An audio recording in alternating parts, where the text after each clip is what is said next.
We start off this morning with Morgan State head coach Fred Farrier. Morgan State remains undefeated in MEAC play following a 20-17 win over Delaware State last Saturday and will head to Savannah State this weekend. Good morning, Coach Farrier. Good morning. How are you today? I'm great.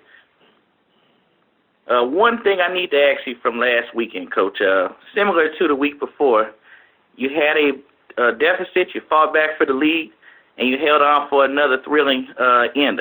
Talk about last weekend's game. You know, last weekend I think was really a good game for us from a growth and maturity standpoint to fall behind a little bit in the first half and then find a way to score just before the half to take the lead into halftime.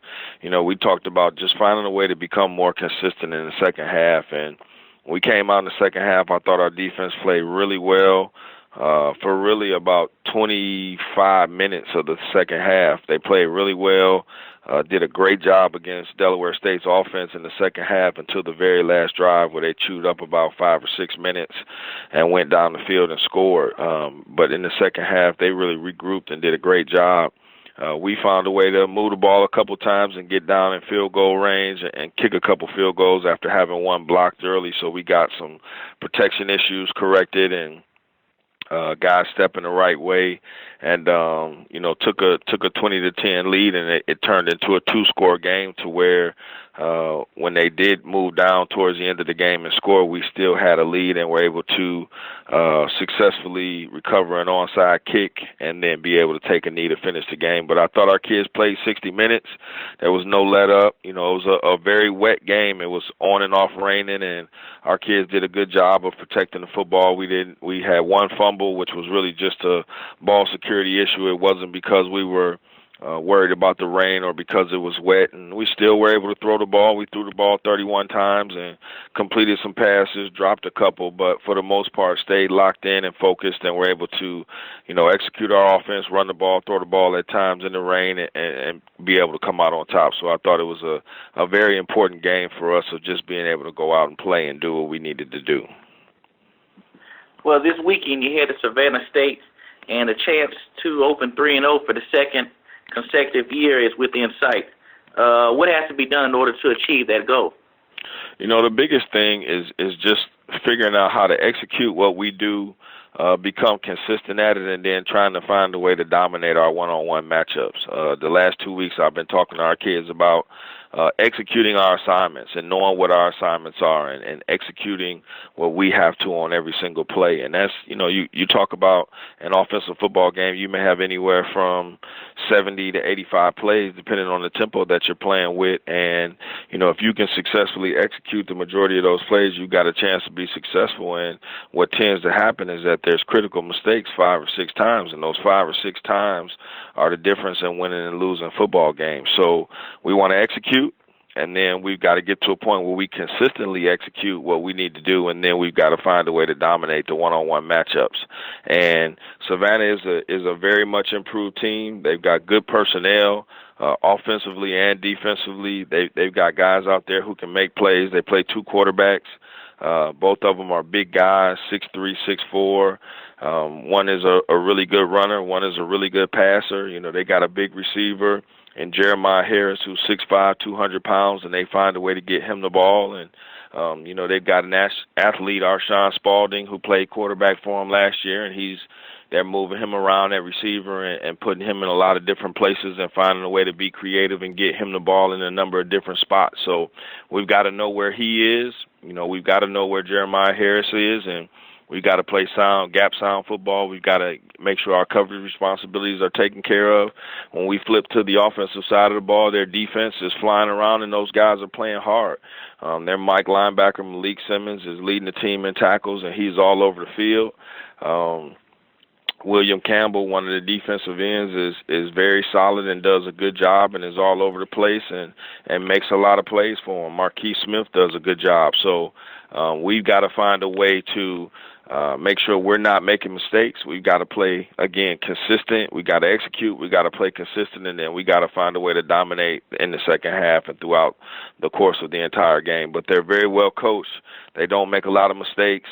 They're playing solid football right now. They've already found a way to win a game this year, so those guys are excited. Even the Florida A&M game, that game comes down to the fourth quarter, so they're in the game and have a chance to win and going to be searching for a way to finish games and that type of thing. So for us to go on the road, in kind of a hostile environment against a team that's hungry, we'll have to, again, execute what we do. We got to become consistent at it, and then we got to find a way to dominate the game in the second half and just be able to maintain control and finish the games. We can't have let-ups.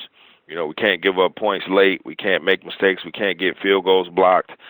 We can't have assignment errors, defensively where we're creating big plays and can't make mistakes in special teams. So we got to execute our offense. We got to execute, the responsibilities on defense. We got to be consistent in what we do, and then we got to find a way to dominate the one-on-one matchups in all three phases.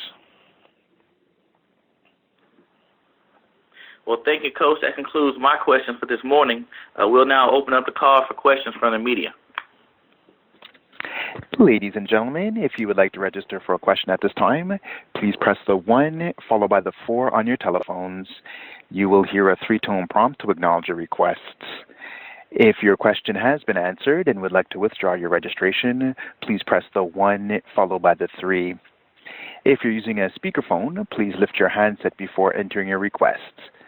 Once again, ladies and gentlemen, to register for a question at this time, please press the 1 followed by the 4 on your telephones. One moment, please, for the first question.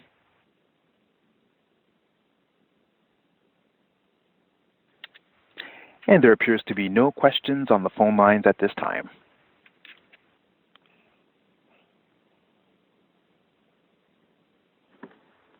Coach Farrier, one question I want to ask away from the football field is, reading your bio, I noticed you have a degree in finance and economics. Talk about how do you apply that to your team and preparing for life after football.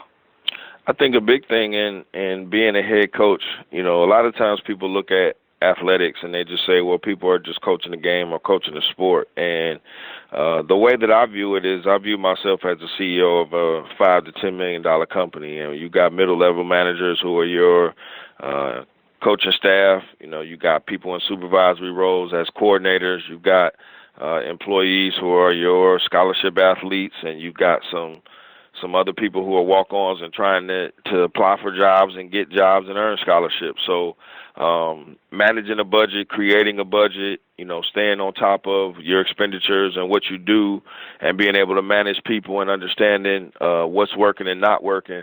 A lot of times in the corporate world, you're evaluated on a one-year basis. You go through 12 months. You make some mistakes, you get some things corrected, and every year at a certain point in time, you're evaluated. Well, in college athletics, especially in the sport of football, we're evaluated every 7 days. So you've got to be able to take that business degree, understand, supply and demand, what's working, what's not working, evaluate what you're doing very quickly on Sunday and Monday, implement some changes Tuesday, Wednesday, and Thursday. Friday, you're kind of making sure everybody knows what the plan is, and then on Saturday, you're going through the test again and being evaluated again on a 7-day basis. So I feel like my degree helps out a lot, and our guys have to understand that they have to have a sense of urgency with everything we do. Our coaching staff is asking those guys to do things that are going to be beneficial to assist them in being able to perform their best. And at the end of the day, football is a game, and to me, we're really just using football as a tool to teach life lessons. Athletics is a very small part of the university experience, and we've got to find a way to make sure that when these guys leave our care, they're prepared to be great leaders, great husbands, great fathers, and prepared for life when they're done. And football, we're going to teach them how to overcome adversity. In every football game, there's something bad that happens, and you've got to find a way to regroup, evaluate what you've done and move on to the next play where you have a chance to be successful as you move forward. There's going to be ups and downs, and it's no different than in life when you're going to have ups and downs, and you got to be able to deal with the trials and tribulations and the things that you go through, maintain the proper attitude to be able to stay on track with what you need to do and continue to be able to move forward. So I think there's a lot of applicability in terms of what we teach football-wise on the practice field and in games, understanding the importance of what guys do and how they fit into the environment of a team and what their roles and responsibilities are, and teaching accountability and integrity and doing things right all the time. Football coaches always talk about a process of preparing and being able to do everything you need to do to put yourself in the best possible situation to where you're prepared to perform to your best on game day. And then game day, we want to see you do your best.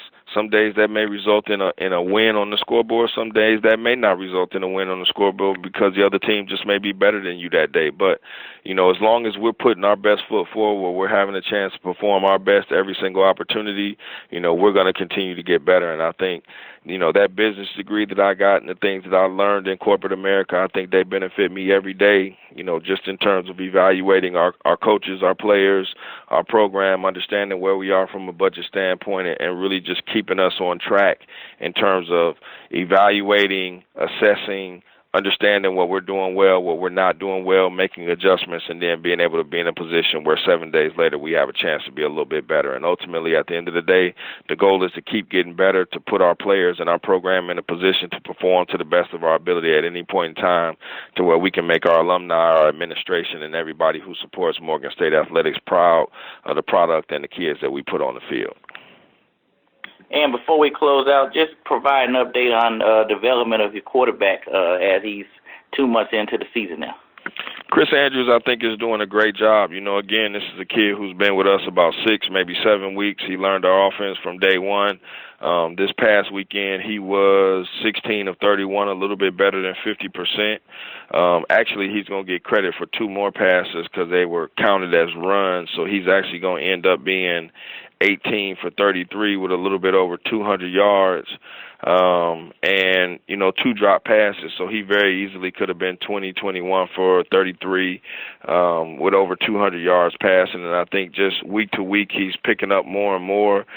He's getting better. He missed a few simple throws this weekend because it was wet, and I think if the ball is a little bit drier, there's probably 4 more passes, which are very simple, which he has a chance to complete. And now you're talking about being 24, 25 for 33, which is a really good day. And he's gotten better every day. He's fit in very well.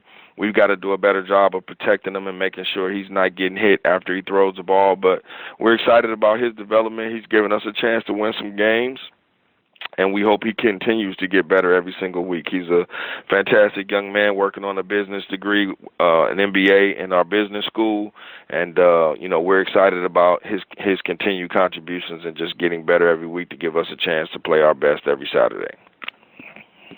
Well, thank you, Coach, for taking time out to join us this morning, and good luck at Savannah State on Saturday. Thank you very much. I appreciate it. Once again, Morgan State will be on the road at Savannah State this Saturday night. Kickoff is scheduled for 7 p.m. in Savannah, Georgia. The game will be live streamed at ssuathletics.com.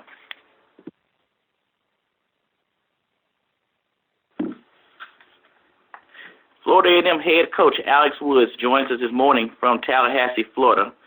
The Rattlers earned their first win of the season against Savannah State this past weekend and will be on the road at North Carolina Central on Saturday. Good morning, Coach Wood. Good morning, Ryan. How you doing? I'm great. Yourself? Good.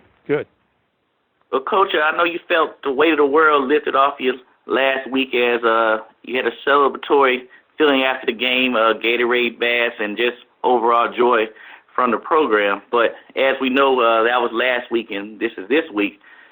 Just talk about going in and not bringing up last week's game and focusing on North Carolina Central this Saturday.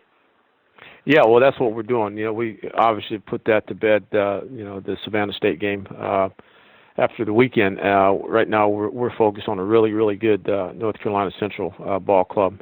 Coach Mack does a great job there, and they keep getting better year in and year out, and this year's no different, They play really competitively all three phases of the game: offense, defense, obviously, and special teams. And they're playing well.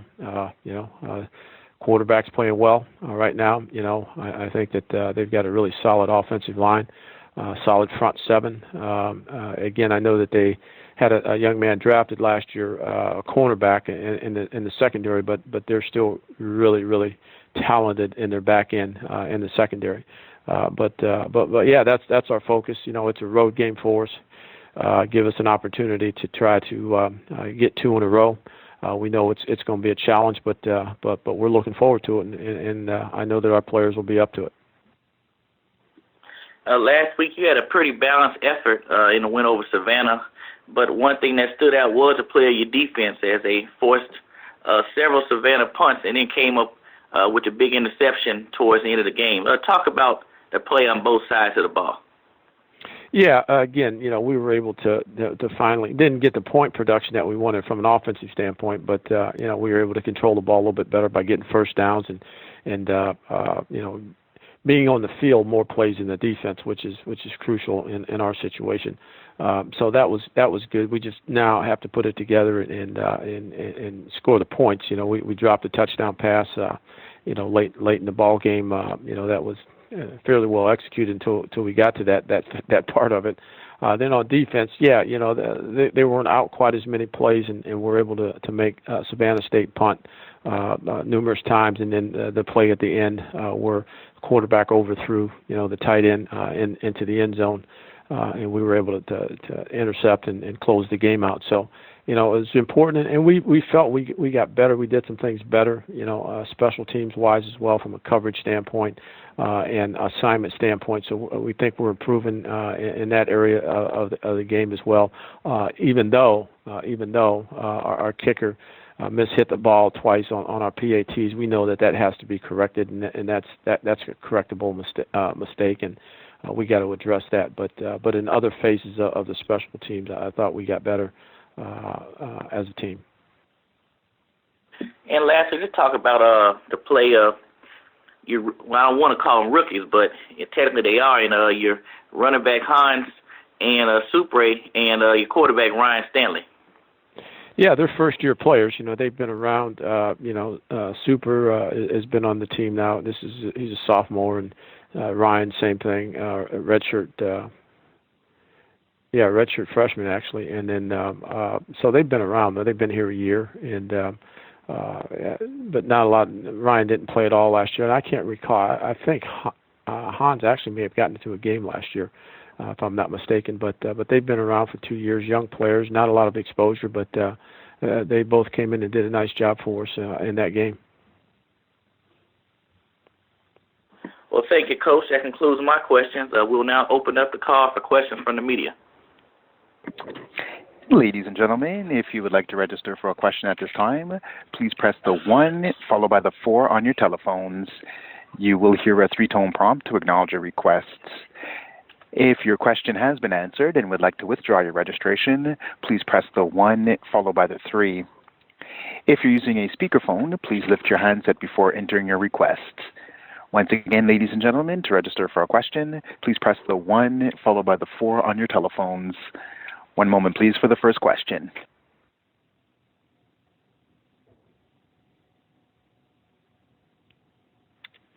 And there are no questions on the phone lines at this time. Before we close out, Coach Wood, just give an assessment of where you at. I know I asked you earlier in the year about it, but where are you at in terms of where you want this team to go in the future? Well, it's we're building a program. We're in the process of building a program, and this is our second year here, and we're trying to we're developing players as we go. In all aspects of athletics and sports and life and all those good things, and once we make a complete transition, here, we're right where we want to be. In terms of building it. It's a process. It takes a while. It takes a lot of good recruiting getting folks in place and all those good things in order to build the program. Well, thank you, Coach Wood, for taking time out to join us this morning, and good luck and try to stay dry. Hopefully, if you head to North Carolina this weekend. Yeah, that's what I hear. We're going to have some inclement weather. Obviously, I know a hurricane is on the horizon, so hopefully that all works out, and we'll get a chance to play this game. Well, thank you, Coach, and good luck, and see you next week. Yep. Thanks, Ryan. Yep. Bye-bye.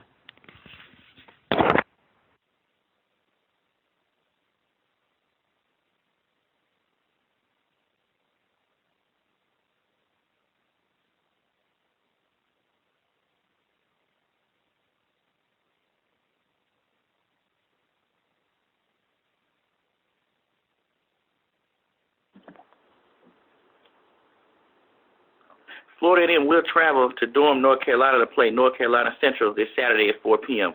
The game will be streamed live at nccueaglepride.com.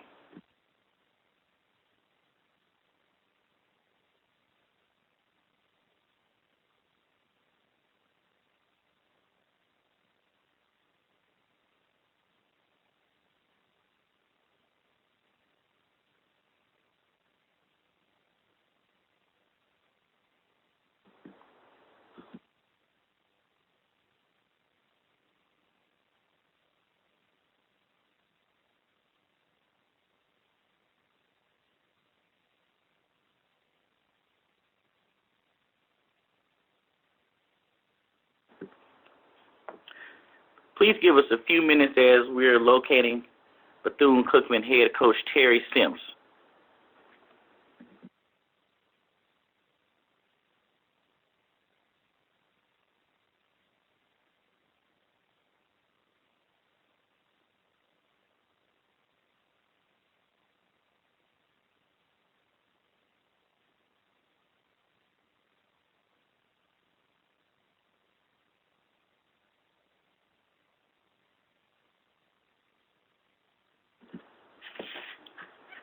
While we make some adjustments to the schedule, we'll move on to Howard University head coach Gary Harrell.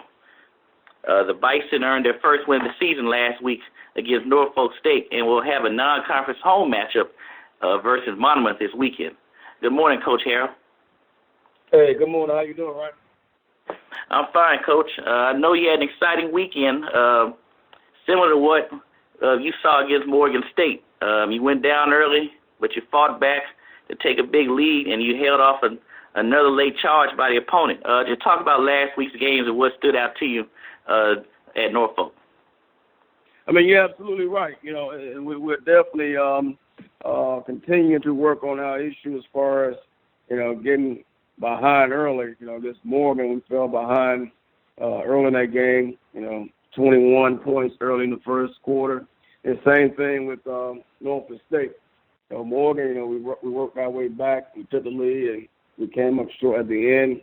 We was able to go in, and it's a tough team. I mean, Norfolk State, they came out. Coach Scott had those guys ready and prepared. They came out, hit us in the face early, got some big plays. We had to go in halftime to make some adjustments and come back out and, hats off to my coaching staff, my offensive coordinator, Coach Sherman, and defensive coordinator, Ray Petty, for going in and making adjustments. We moved the ball well, and we got some points. But I think the biggest spark for us, my special teams coordinator, Bobby Jones, did a great job as far as scheming and being able to block a punt that really helped out to get us going. We just had some issues early, some missed tackles. They did a good job as far as making some big plays. But, the team showed that they're really, really capable of really fighting from behind and fighting for the win. And that's the most important part I like to see, the motivation, and see the guys working hard and just not quitting. And that's what we hang our hat on. It seems like we're a better second-half team, but now we want to play for 4 quarters. And that's what we've been discussing as a team, as a coaching staff. If we play for 4 quarters, we give ourselves a chance to have a better season. Well, talk about also the play of we know what Kyle Anthony did at the beginning of the season. He kind of hit the wall somewhat and came out in big play last week. Had 2 touchdowns. Just talk about his development, and what does he provide for the offense that he still try to break in some youth at key positions? Well, Cal does a good job. He came out and, sometimes you're fortunate to sneak in on a collegiate level. He's a true freshman, and folks don't know about him. We know what he was capable of doing. He's a tall, rangy guy, but plays the position very well. Has great, excellent ball skills. He has feet work as a small guy. He's a tough competitor, but I think he kind of came in on the scene and, made some big plays, and now folks started hearing about him, watching him on film, and then he had a hip pointer during the Hampton game. But now folks are aware of him, and I'm pretty sure, Norfolk State, I'm pretty sure they're very well aware of him. We got Monmouth this week. I'm pretty sure they're watching the film, but he did a good job as far as, still being effective. He's that guy, when you're in that red zone, you feel comfortable and feel very confident that he can win that 50-50 ball. He does a great job as far as fighting for the ball, and that's what he brings to the table. So it's always good to have someone on the outside, on the perimeter, to take some pressure and also make you defense and our opponents play with two safeties and now open up the running game for Anthony Filliard. So we feel good that Kyle Anthony, even though he's a young freshman, he takes everything very seriously. He's very competitive, and he's going to be a great player for this conference. And for the first time all year, you're finally at home. Just talk about playing at home, and then also preview Monmouth this weekend. Oh, that's great. We definitely, even though it feels like we've been traveling to other venues for a long time, but it feels good to be here on campus at Green Stadium and right in front of our student population. And we have to defend home. It's our first home game on campus. Yes, we played close in the proximity area. We played Maryland, playing Hampton and RFK, and we traveled to Morgan and Baltimore. But it's different. It's different to be here at Green Stadium, and what a worthy out-of-conference team in Monmouth. I know they played Del State. Del State played them pretty tough, and last week they won a game, finished strong in overtime with a 42-41 win. But they're a solid team. They're coached very well by Coach Callahan, and they have a local guy, Reggie White Jr., is a tall range guy similar to Cal Anthony. He's a local guy. I'm sure he's looking forward to coming back home to play. And, the run game is very solid. They do a lot of things different ways as far as running zone schemes, and they will mix in some power schemes, but they're very effective as far as throwing the football. So we got to come out and make sure that we're disciplined and focused from the beginning. We got to make sure that, this is a team, they're very sound, so we can't make the mistakes. We can't have the penalties. We can't have the turnovers. We got to start fast. We got to finish strong. So this got to be the week that we play for 4 quarters. We can't fall behind. We can't play for 2 or 3 quarters. We got to have an all-around solid game this week to get us going. So as soon as we jump back into MEAC play, the confidence level is there, the timing, the chemistry is even stronger. We've been getting better from week 1, from Maryland to Rutgers. Hampton was a bad game for us, but we showed some things against Morgan. Norfolk, we showed some toughness. We got our first win. So now we just want to build on this week and continue to get better.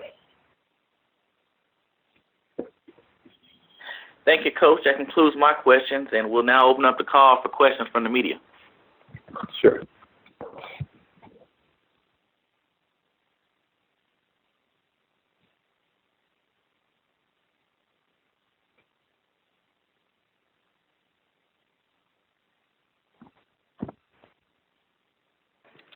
Ladies and gentlemen, if you would like to register for a question at this time, please press the 1 followed by the 4 on your telephones.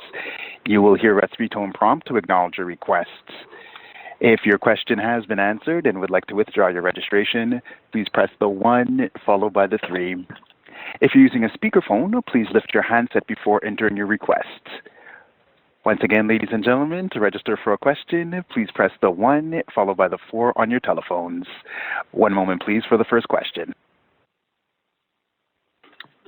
And our first question comes from the line of Luke Williams with Black College Sports Page. Please go ahead. Hey, Coach, congratulations on the win. Hey, thanks, Luke. What did you what did you see your team do this time that you hadn't done in the other close calls that you had? This Morgan, we started off slow. We gave up big plays early, same thing in Norfolk. But our biggest roles has been tackling and being very effective at tackling. In Morgan, third down situations really hurt us. We had third and long where we could have ended the game. We had a fourth down conversion, 4th and 7 or 4th and 8, quarterback scrambles. We got a guy got to make a play, don't make the play. They go on and gain momentum from there to go ahead with a touchdown. At Norfolk, we did well special team wise. We got a block punt. We executed on offense. We moved the ball very well. We have been very, very, very fortunate and very disciplined when it comes to turnovers. Quarterback is not turning the ball over. The running backs holding on to the football. And the running game, Anthony Farrier is running very, very aggressively, very physically, and we're getting turnovers on the defense side of football. I just think Norfolk State was able to get ahead and sustain the lead. But even on the last drive, we still some things we got to get better. As far as getting off the football field. On that last drive that started within their 10-yard line, we had like 2 4th down situations. They converted on those 4th down conversions, and they went down and got a score. So we have to be a little bit more disciplined, a little more sense of urgency, in those areas as far as third down conversions. Red zone, we're pretty good. And I think the difference between the Morgan and Norfolk State is that we finished a little bit better. I think guys hated the feeling from the Morgan game, knowing that, it's a game that we had in our grasp and we let it get away. And I think they really wanted to hold on to this win and finish strong. You think this was not, what do you call it, a season-changing win? Maybe breaks hadn't gone your way earlier. Did your team stay with it? Because getting down against Norfolk seems like it would have been very easy for them to quit. Yeah, that's a great question, and that shows what type of team that I have. We've been down a lot, these couple of weeks, but they continue to fight. Morgan, who was down, they fought back and took the lead, and we didn't come over to win. Same thing with this past weekend, and they continue to fight. But also, my coaching staff, it's like we go in halftime, we make the adjustments, we make the necessary conversation with the guys, and they come out and play better. But if we can play for 4 quarters, then we'll be outstanding. But yeah, I think winning helps all. And this win, that game could have went either way. When you watch it, because Norfolk State, they did some good things. They had some mistakes here and there. I'm sure they would like to have back. But either way, the win definitely helps this program because last year was a rough year for us, but it gives them to build on. And the guys, they feel, even though the confidence level is still where I like it to be, the energy level, but winning, it feels better coming back, making correction after a win. It feels better practicing a week, from winning the previous week, and it gives the guys confidence, especially coming for a home game. We want to make sure that the confidence level, the excitement level, folks want to come see how a football based on our previous game. What was the kind of message at halftime? If the halftime message adjustments, what were the main adjustments you had to make? Were they offensively, defensively, or just attitude-wise? I think it was more attitude-wise. I think scheme-wise, guys was in position when you watch the game. The first score, was third and long. They run a shallow cross. The guy's in position to make the tackle short of the sticks, takes the wrong angle. The guy goes up the left sideline for a score. So it's just attitude, hustle, being ready to start fast. And we had to get that message to the guys early to play team defense, but they had an outstanding quarterback who was very elusive and they can make plays with his legs and his arms. I think offensively, we was moving the ball. I think things are more situated on the offensive side of football. We had to make some arrangements and some situation changes on defense to put guys in better position. We had to come up with a different scheme up front to give us a better shot as far as stopping their offense. Once we've seen what they was able to do, I think Coach Petty did a good job as far as taking away their strength, some of the things they had success with, and we just forced them to do other things, and it worked in our favor. For the second, third, and fourth quarter, second and third quarter, as you see, we held them scoreless, and they got a score in the fourth quarter. But, that team was had some success. A lot of things, I'm sure Coach Scott, when they watched film, they made some mistakes, and they could have had a lot of opportunities there. But I know they'll get those things fixed. And we just, I think we got fortunate to win that game because we threw an interception late in the ball game. We was fortunate to get a roughing the passer that gave us the ball back. But they start gaining momentum towards the end. And like I said, we have to start strong and finish strong. Somehow we always catch fire in the middle, but it's our start and our finish that we continue to work on. We're doing a lot of things in practice to spark those things to get us better in those situations. I see 14 play, 10 play, 9 play, and 9 play scoring drive. You had to be obviously pleased with that. That's it. That's our game plan every week. Right now we understand where we are as a team. Defensively, we want to make sure that we protect our defense. I think the best defense is a great offense, and Coach Sherman do a good job. We're on the same page as far as winning time of possession battle every week. We want to make sure that we give our defense a chance to rest. We're not into running 80, 85 plays and killing the defense. So if you watch how football, what we're trying to do offensively, we want to be sound, want to be smart, but we want to make sure we run more good plays than bad plays. We want to make sure our quarterback has an opportunity to succeed. So we'll do a lot of double cadence. We'll take our time. We want to break the huddle, or we want to just line up, slow huddle, and see how you're lined up and see what scheme that you plan to run on defense, and just run a play off that to get better leverage, to get better angles, to give us a better chance in the run game, passing game. Whatever play that we dial up, we want to make sure we have a better play for our young quarterback. We're still a young team. We still, even though Anthony Farrier is having some success, he didn't play last year, so he's getting back into the groove. Kalen Johnson had a rough year last year as a freshman, but now he's playing solid, and I think all those things play a part of Coach Sherman really slowing the game down, really putting the guys in a position where the field is easy to read, it's more open for the guys, and having him get the ball in his hands quickly. But I think that time of possession really going to help us down the road because the run game, is there. We feel good about the offensive line. The guys in the perimeter is blocking well. If you're able to run the football late in the year and stop the run, then you have a good chance as far as being successful.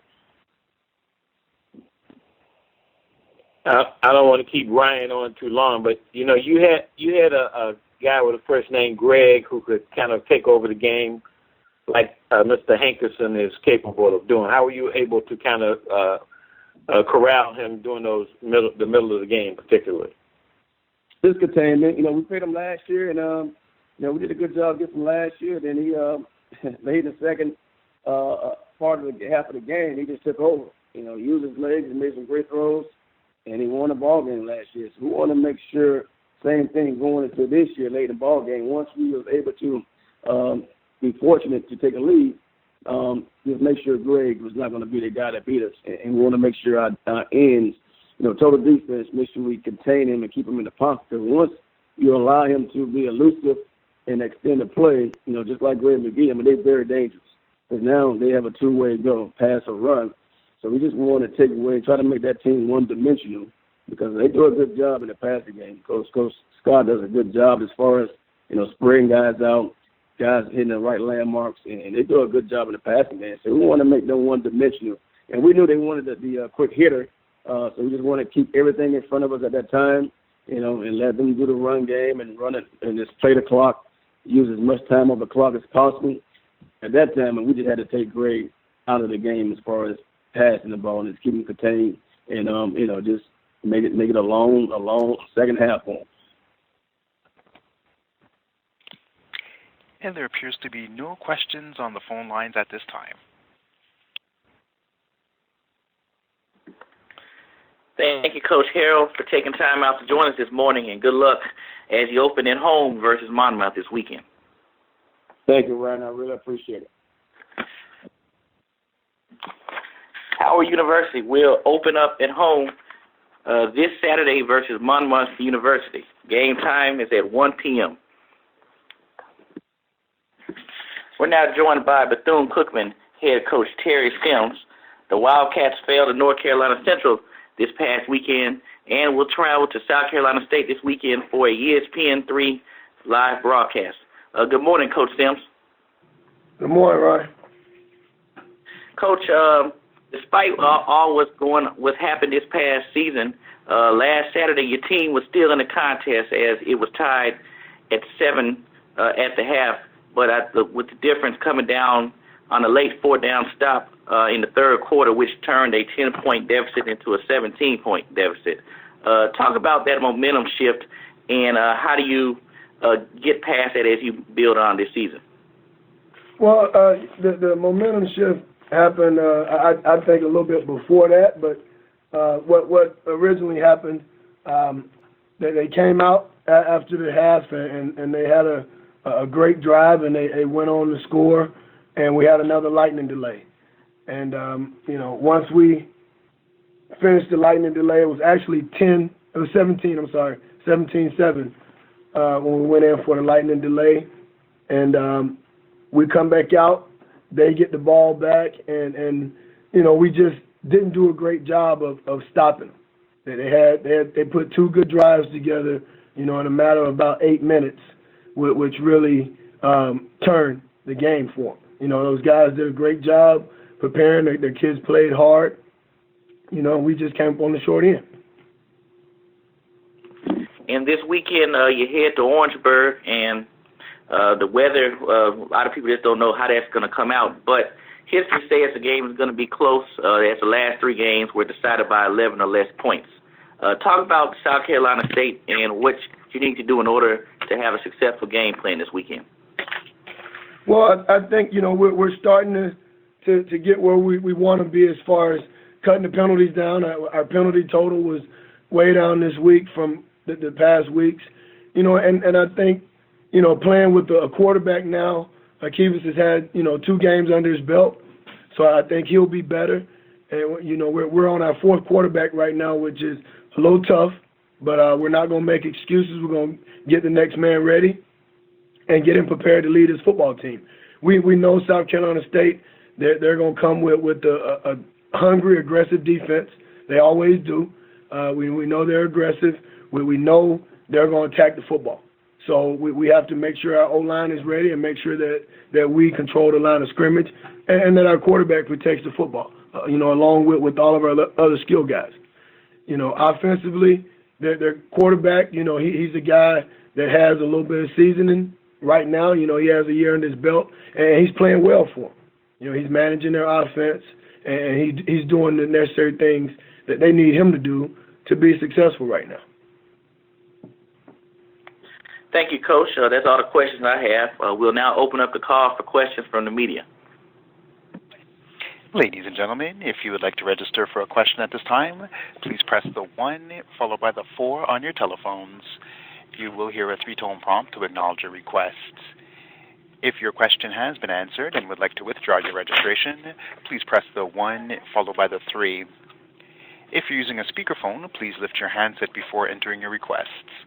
Once again, ladies and gentlemen, to register for a question, please press the 1 followed by the 4 on your telephones. One moment, please, for the first question. And our first question comes from the line of Luke Williams with Black College Sports Page. Please go ahead. Coach, good morning. Good morning, Luke. How you doing? I'm doing fine. How are you doing, particularly at the quarterback position? I know that Brim got in late in the game. You said you went to your 4th guy. If you, to the degree you're willing to talk about it, how do you think quarterback you look at the position for this week? Well, I think we're looking okay. Like I said, Akivas Williams, he's the guy, and I say the 4th guy because we had a transfer in Jabari Dunham who went down right after our first game.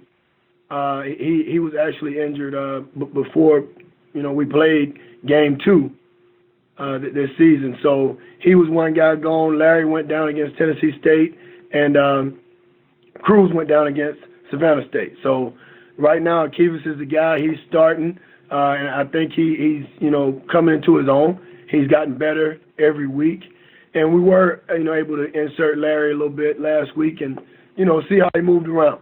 And he'll be able to play some on Saturday. I think he's probably about, 90% right now, 85, 90%.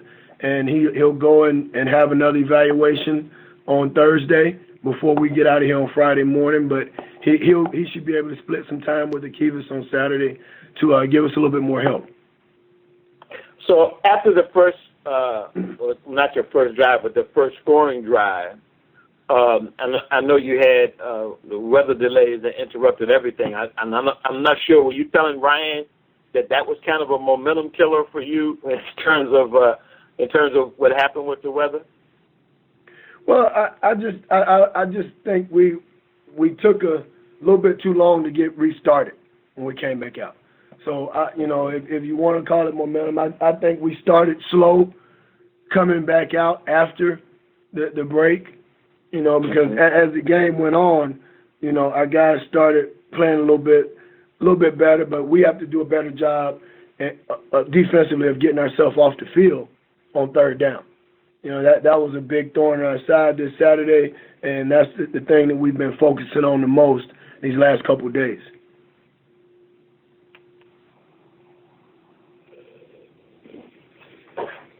Now, I know you're talking about fourth and getting down to third or fourth string and quarterback. What about at running back? You've been without some guys there also. Well, yeah, we've been without our main guy all year, Mike Jones. His foot just has not been cooperating, and I'm not going to just play a guy just to play him because he wasn't 100%, and I'm not going to, take a kid's year away from him like that. So we've been kind of running back by committee, with Jamarius Tompkins and Tupac Ismie and Cameron Rigby, along with Marcus Levy. So those guys have been sharing time and, trying to figure out which guy is going to be the guy. And right now, Tupac Ismie and Jamarius Tompkins, those guys are playing well for us. We just got to get everybody else caught up to speed and make sure that we're playing up to our potential at all our positions. And what do you, the South Carolina State game is always a big game on your schedule, as all of them are, of course, as you coaches like to say. But against another game against a contender, a regular contender, what do you see in South Carolina State? What are your biggest concerns about them? The whole team. I mean, they have a good football team. They have a really good football team, and one thing about a Buddy Pough football team, they're going to play hard, and that's something you see on film. Regardless of who the opponent was, those guys were playing hard every snap. So, if I say it's one concern, their defensive line is they're active. They have a front seven that's really, really active. Those guys, they put pressure on the quarterback. They play in their gaps well. So, I think if you say a real area of concern, it would be their defensive line. Thanks, Coach. I think I'll be there in Orangeburg. Good luck. Hope to see you Saturday. Make sure you bring your raincoat. Okay, I will. All right. And there appears to be no further questions on the phone lines at this time.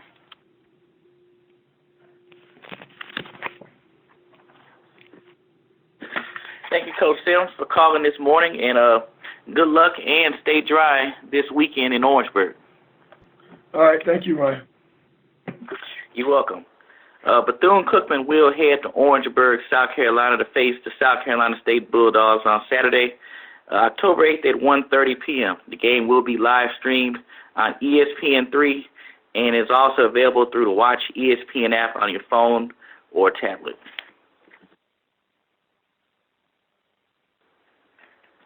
We'll now move on to Norfolk, Virginia, as we're joined by Norfolk State University head coach Latrell Scott.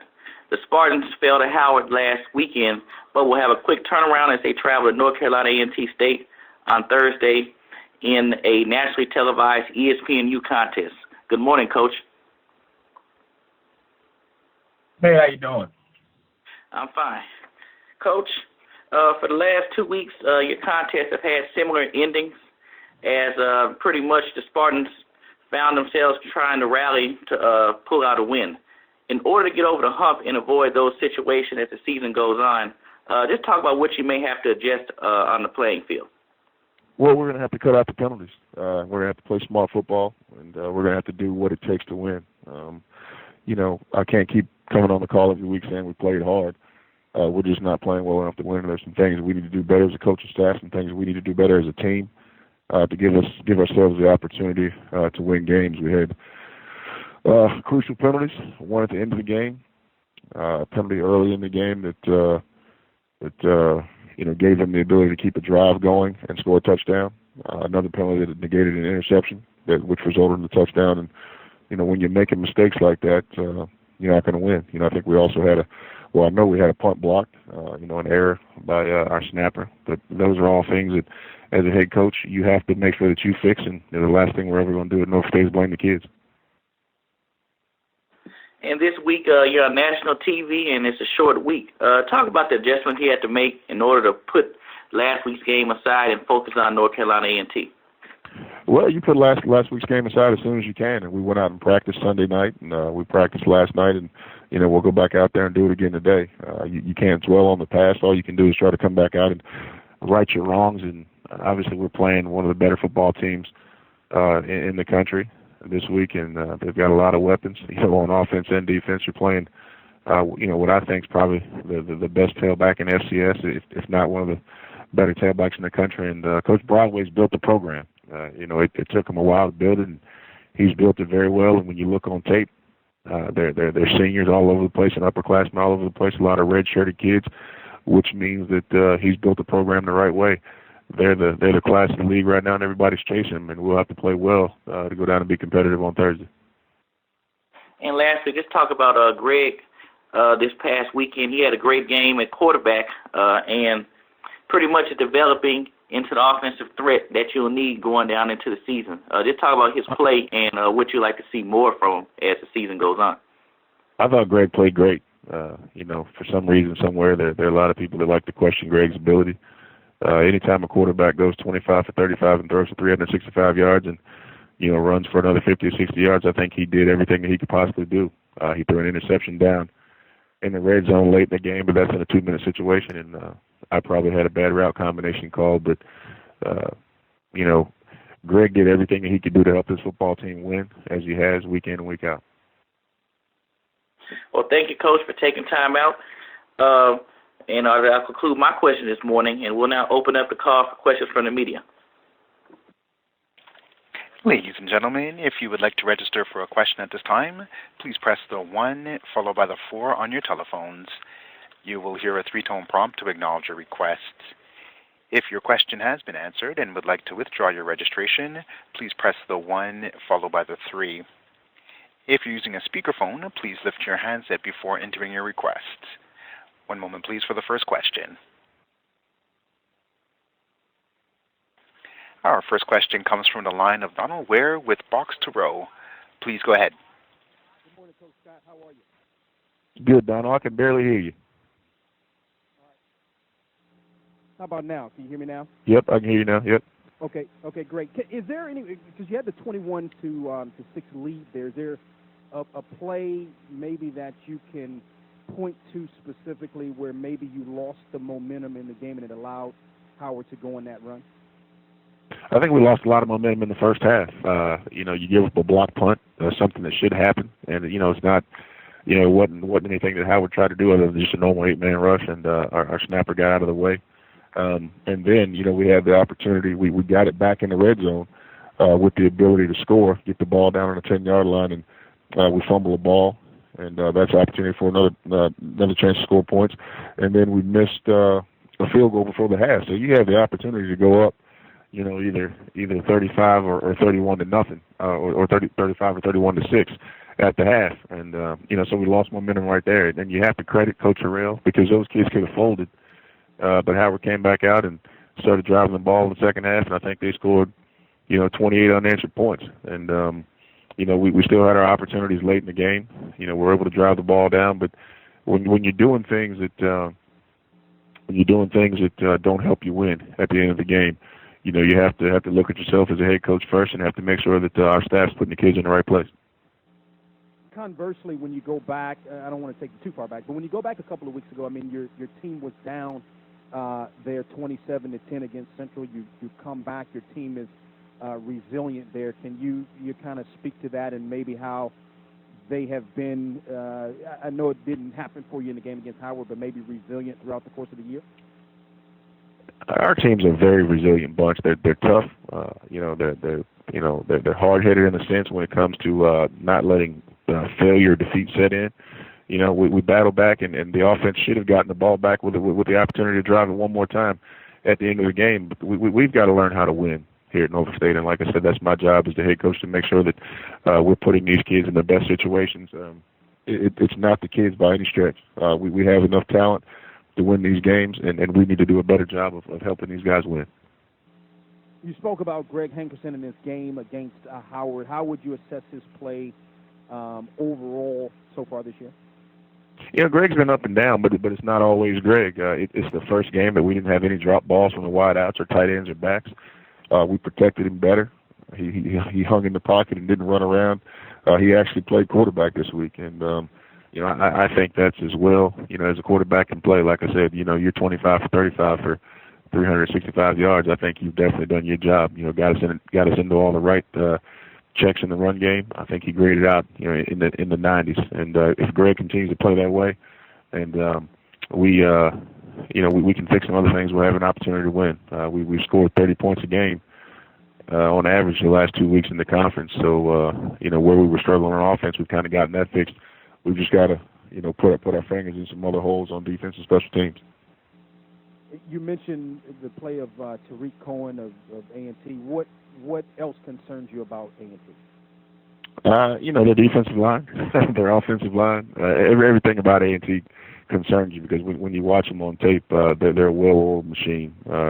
They don't do a lot, but what they do it well. And I think it's just a testament to Coach Broadway and his staff. They've built a program. They had a process. They weren't good from day one. And I think Coach Broadway had something that a lot of us younger coaches don't have, and that's patience. And he took his lumps, and he's built a dominant team. Appreciate it, Coach Scott. Thank you. Our next question comes from the line of Trevin A. Jones with SBN Sports. Please go ahead. Coach, how you doing today, Coach? Good, Trevin. How about you? I'm doing well, sir. Hey, Coach, what is it? Do you see anything in Maynor, the quarterback for the Aggies? Is this a type of quarterback that is definitely a threat? Because Coach Broadway has so many weapons on that offense. He's not a quarterback that just hands the ball to Tariq and just rides it out through the game. Correct? Well, just having the opportunity to watch a little bit of tape on Sunday night with the defense, he's much improved. But obviously, when you have backs. Back like Cohen, and you have the two big athletic wide receivers, it takes a lot of pressure off of your quarterback, and they don't ask him to do a ton. He makes the throws that they ask him to make, and when you're a quarterback that your offense keeps you in, short yardage and manageable situations, it definitely makes your job easier. But he's doing all that Coach Broadway asked him to do, and he's kind of the general that runs the show. And I'm going to come back to your side of the field on the sideline. Going back to Greg. Greg had an outstanding game, getting in the end zone 4 times. This is not easy. But then it seemed like Marcus was trying to get loose a little bit as well as Gerard. And then you had Chung, who was doing his thing. Talk about the development of your rushing game. Well, we've made a concerted effort. Since I've gone back and taken over the play calling role, we've made a concerted effort to run the football more to try to protect the defense. I think we're running the ball on average for about 40 more yards than we were a year ago. Gerard's done a very nice job. Quintrell has been spelling him in the run game, but our young offensive line is playing much better. You've got 3 true freshmen and a first-time starter playing on the offensive line. The center's the only guy that played quality reps a year ago. So you're proud of those guys for what they've done. Marcus Taylor's a dynamic football player, and we've made a concerted effort to try to get him the ball, through the air, on the ground, in the return game. And Marcus has, averaged over 100-plus yards of total offense the last few weeks, and we're going to continue to try to do so. And at the other wideout, George Wahi has had big plays in 2 games, and I think George is averaging, 20, 25 yards per catch. So we've got some weapons on offense, and we've got to make sure that when we have the opportunity to score points, we do. And my last question to you, Coach, is I always ask coaches about the speed of the game changing, and normally that comes into play when you're, for lack of a better way of saying it, playing up. North Carolina A&T is known for the speed that Coach Broadway has on that team. Does the speed of the game change in this game, Coach? They can run. Obviously, the speed of the game changes with the running back because you never know where he's going to be. And, they got a big offensive line, and he's up on you right away. And if he makes a guy miss, he's got the opportunity to go. I wouldn't say that there's a ton of speed out wide on offense because, those guys are 6'3", 6'4", really good wideouts. I don't think running by you is what they're going to try to do. But obviously, when you look at the young man, I don't want to mispronounce his name, but number 8, he's got game-breaking speed and the ability to do things in the return game as well as the pass game. So it doesn't scare you because it is what it is, but you just have to be prepared for it.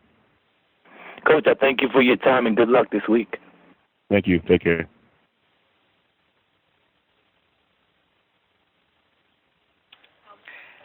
Our next question comes from the line of Lou Williams with Black College Sports Page. Please go ahead. 2 years in the league, Coach, or in your second year, what is it about you and Howard with these kind of games? Coach Harrell is a very close friend of mine, and probably a lot of competition, between he and I. A lot of crossover amongst the staff, just relationship-wise. And I think we're 2 football teams that are really trying to find our identity. Howard had lost a bunch of games in a row, and you have to credit Coach Harrell for keeping his guys going. There are a lot of doubters out there, and he kept his team going. But that's a football game. If you have the opportunity to be up 21-0 or 14-0, whatever, we've got to close out here at Norfolk State, and you have to give those guys credit for winning. But it's disappointing for me the way that the game ended. Is there a way, and I'm sure if there is, you'll try to do it, but if you saw Cohen against Hampton last week, I think on all 3 of the touchdowns, he didn't score from the hole that was designed for him to run to. He created a little crack somewhere, and it was lights out. I'm sure you saw the 94-yard touchdown run as well as some of the others where he cut 2 or 3, 4 times. Is it a kind of situation where you can just load up the box to stop him? You think that can to slow down A&T? Well, I think you try to load the box and you try to present them with some fronts that maybe they try to check out of the run, but it looks like they're going to hand it to him anyway. I thought Hampton had a good defensive game plan, and what happens with a back like Tariq is that you have kids trying to pursue the ball and kids get out of lanes and get out of gaps, and the next thing you know, he's found one of those creases and he's gone. So there's a lot of discipline that comes into play when you're playing him, and you got to make the initial tackle, and B, when he starts running around, guys can't just get scattered and run all over the place because if you get out of your lane, he's going to make you pay for it. How did you do against him last year? How did you handle him last year? We looked at that game and we played well, for 3 quarters of the game. I think it might have been a 7-7 ball game in the third quarter, and they started running the ball, and if I remember correctly, we got 3 face mask penalties on one drive just because of the way that he runs the ball and he ducks and he dodges, and something we tried to practice this week, playing a little bit lower. But he does the same thing against everybody, and right. We've got to find a way to stop him, and it's a challenge to us. It's not one of these things where you're going in and saying that, Tariq's not going to get his yardage, because they're going to find ways to get him enough carries and touches to try to get him his numbers. But the thing that we have to do is make sure that if we have the opportunity to keep him getting in the end zone, we do. And we definitely can't help him get in the end zone. Got you, Coach. Good luck. Thank you. And there are no further questions on the phone lines at this time. Thanks again, Coach Scott, and good luck on Thursday night as you head to Greensboro to face North Carolina A&T. Thanks, Ryan. Take care. You too. Norfolk State will travel to Greensboro, North Carolina to take on North Carolina A&T State this Thursday night at 7:30 p.m. The game will be televised live on ESPNU and live streamed on the Watch ESPN app.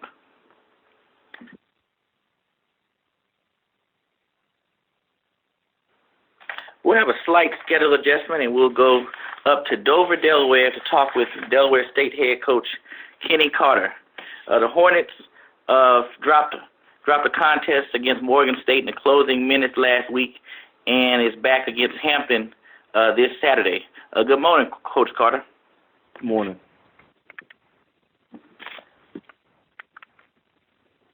Last week, talked about your team as it appears to be growing on the field before our eyes, as at the close of the game, you had a 20-play drive, which basically could have been the game-winning drive if it wasn't for a turnover.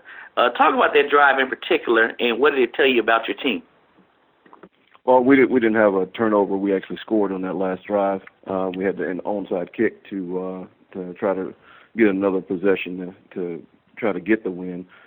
We continue to drive. We continue to get better. I'm proud of our kids, but we're still making too many mistakes, too many technical mistakes, and things that when you look out on the field, regardless of what phase it is, we have 5 to 6 to 7 freshmen in the game at a time. But you have to be able to overcome adversity, and you can't worry about those things. You got to grow up. It's game 5 now. And so let's wake up and let's stop making excuses and make sure that we're doing the things that are necessary to help you win games. And with Hampton coming into town this weekend, what have you seen from them on tape, and how do you match up against them? Coach Maynor does a great job. I mean, he's a good football coach, and those guys. I know that he's probably having a couple too many penalties than he would prefer. But they're always coached up well, and they're going to play hard. They play physical. They're going to do everything they can to scheme you up. And I like Connell a lot. I think he's a good football coach, good person. He's got good staff. Got good players. We're trying to get ourselves in a position where we can just play tough football and have a chance to win some games. And lastly, Mike Waters had a breakout game, 17 carries for 96 yards, and he had a 44-yard run. Just talk about his development at this point of the season. Mike's a really good player. He's starting to do what we expected him to do from recruiting. He wasn't even 100%, but he's just a physical guy. He actually had a couple of runs that really should have broken and should have had more yards than that. We probably actually had a touchdown run that if one guy does exactly what he's supposed to do within the scheme, then that could have been a difference in the game. But we're real excited with Mike, and he just keeps getting better. He's a great kid. He's got a great attitude. He's a really good football player, and really can have the ability as the season goes on to probably be a change agent for us. Thank you, Coach. That concludes my questions, and we'll now open up the call for questions from the media. Ladies and gentlemen, if you would like to register for a question at this time, please press the 1 followed by the 4 on your telephones. You will hear a 3-tone prompt to acknowledge your request. If your question has been answered and would like to withdraw your registration, please press the 1 followed by the 3. If you're using a speakerphone, please lift your handset before entering your request. Once again, ladies and gentlemen, to register for a question, please press the 1 followed by the 4 on your telephones. One moment, please, for the first question. And our first question comes from the line of Trevin A. Jones with SBN Sports. Please go ahead. Coach Carter, good morning, sir. How you doing? Morning, Mr. Jones. Coach, the Delaware, Monmouth, Missouri, and then Morgan State. Did you see any growth, and what growth did you see in your team as you got ready for your first MEAC conference game? And what surprises did you see from your team in that game? Well, I don't think there were any surprises. The growth that we saw was exactly what we thought. We had several opportunities to put ourselves in position to win the game. It's what we felt like we built our team for. And we have a freshman coverage mistake going in at halftime. We should go in with the lead at halftime, and we give up a deep ball on a coverage error. So just little things like that really, as a coach, it drives you crazy. But at the same time, we come back and we still put ourselves in position with a long drive at the end of the game to basically try for an onside kick to get another possession to try to win it. So they're fighting, they're working. But there's certain things, game experience is the only thing that's really going to, with so many young people, give you the opportunity to develop the experience right now to be able to finish games. And, Coach, talk about Epperson a little bit, if you don't mind. How is he doing running your offense? And has you said there were no surprises, so talk about his development, if you don't mind. He's coming along. We're doing a couple different things now that we feel like both him and Kobe. We didn't play Kobe in the game. It wasn't because of anything that he didn't do. It's just how it worked out. The weather was horrible. It was raining. We were running the ball really good, it just kind of worked out that way. But he understands what we're trying to do within the offense. He does a good job of keeping us in a rhythm, and because of all of that, that's why we feel like we're progressing along the right way. And what about Arlene? I told you before I was impressed with him last year when I saw him play the last game of the season. He just looked like an incredible back. Now you played up for 3 games. You're coming into conference. Do you expect big things from him this season? I do. Bryson's a great kid. He's a really good player. He does a lot of things for us. And the thing that he's doing right now that shows you that we're growing as a team and doing the things that we need to do to get ourselves on track. Latrell was talking about how Coach at A&T, Coach, is doing a great job, and you had to have patience and bring everybody along.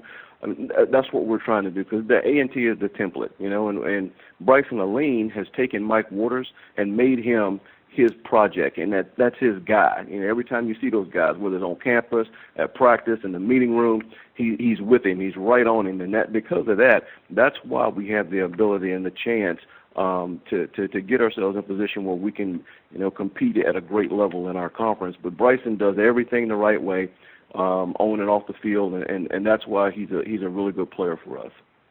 And I'm going to go to the other side of the field, Coach. Looking at Hampton's receivers, they got Rashawn Proctor, Twan Mixon. They've been pretty good threats throughout the season. Have you seen them on film, and what have you seen of these two?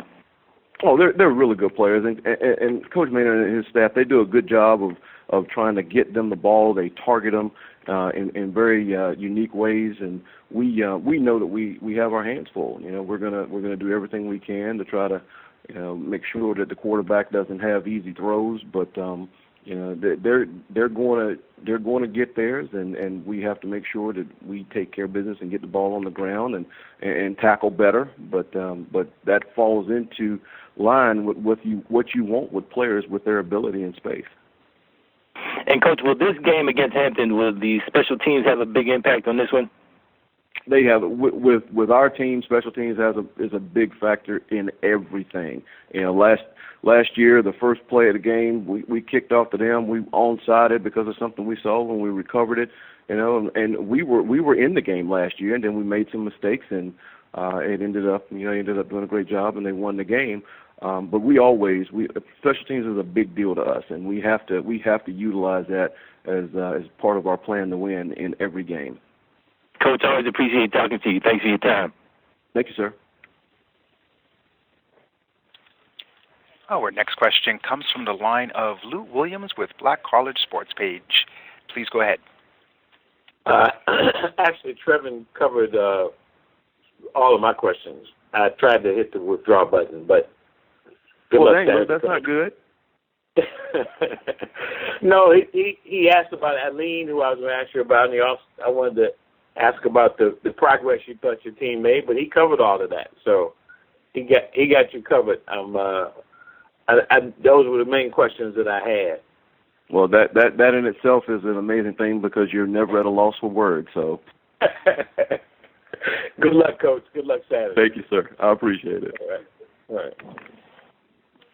And there are no further questions on the phone lines at this time. Thanks again, Coach Carter, for your time, and good luck against Hampton on Saturday. Thank you. I appreciate it. Thank you. Once again, Delaware State will host Hampton this Saturday afternoon at 2 p.m. The game will be live streamed on dsuhornets.com. And we will now talk with Hampton University head coach Connell Maynor. Hampton fell to North Carolina A&T State last Thursday and will travel to Delaware State on Saturday. Good morning, Coach. Good morning. Hello? Coach, yes, sir. Okay, I'm here. How you doing? I'm fine. Yourself? Good. Yeah, after watching the game last week, could you talk about some of the missed red zone opportunities you saw in the first half and early in the second that could have changed the flow of the game in your favor? Yeah, we had one third down pass, and we had Proctor wide open behind the defense from like the 13-yard line, and we missed him. Jay just missed the throw, and that would have tied the game up at 7-7, and could be a different ball game. You never know. And then we got back. We drove it down, opened the drive of the second half, and got down in the red zones and threw another pick. If we get a score there, it's 10-10, and you got a new ball game. So then we come right back to the next possession and throw another interception. So we had some opportunities and didn't take advantage of it. And they bulked up. That's why they two-time defending champs. They rose to the occasion and made the plays when they had to, and they got a great team, well coached, and you got to take advantage. You got to be at your best when you play those guys if you want to win, especially at their place. And just talk about the play of Rashawn Proctor as he had 188-yard receiving, and what is his role in the offense as you go through the season? It hasn't changed. It'll be the same. We're going to call the plays, and we read the defense, and we're going to take what the defense gives us. So if it's giving Proctor one-on-ones and opportunities, we'll take that. If it's TJ, we'll take that. If it's Alonzo, we'll go there with the ball. But I haven't changed what I'm doing as far as targeting them or drawing up special plays for them. We call our plays, and we read the defense and take what they give us. And the quarterback has to make a decision, and the defense has to make a decision on how they want to play us, and we'll go from there. But Proctor's playing great. He had, like you said, he had 12 catches, 188 yards, and he had a big game, but it wasn't big enough. We needed some more points. We needed to score in the red zone some more, and that's all good for him. But we're trying to win as a team. And with another road contest at Delaware State this weekend, preview this game in terms of what's needed to do in order to have a successful win. Well, we got to do a little better job on defense and corralling running backs. I know Cohen is a special talent, and he showed that on Thursday night. We was there in position most of the time, but he just made some great runs. And so if we can continue to be in position, I think our defense will hold up. Offensively, we got to take care of the football, and then we got to do a better job of scoring in the red zone. And that's us in a nutshell right there. Our special teams are pretty solid. Offensively, we just got to do a better job in the red zone and take care of the football. I think we had 3 or 4 turnovers against those guys, and you can't do that on the road against one of the best teams in the league. Well, thank you, Coach. That concludes my questions for this morning. We will now open up the call for questions from the media. All right. Ladies and gentlemen, if you would like to register for a question at this time, please press the 1 followed by the 4 on your telephones. You will hear a 3-tone prompt to acknowledge your request. If your question has been answered and would like to withdraw your registration, please press the 1 followed by the 3. If you're using a speakerphone, please lift your handset before entering your requests. One moment, please, for the first question. And our first question comes from the line of David Johnson with the Daily Press. Please go ahead. Good morning, Connell. Good morning, Dave. Hey, just following up the question Ryan asked about Proctor. So, if I understand it correctly, there's no special emphasis on getting him the ball as opposed to anyone else. It's just sort of working out that way in the progressions?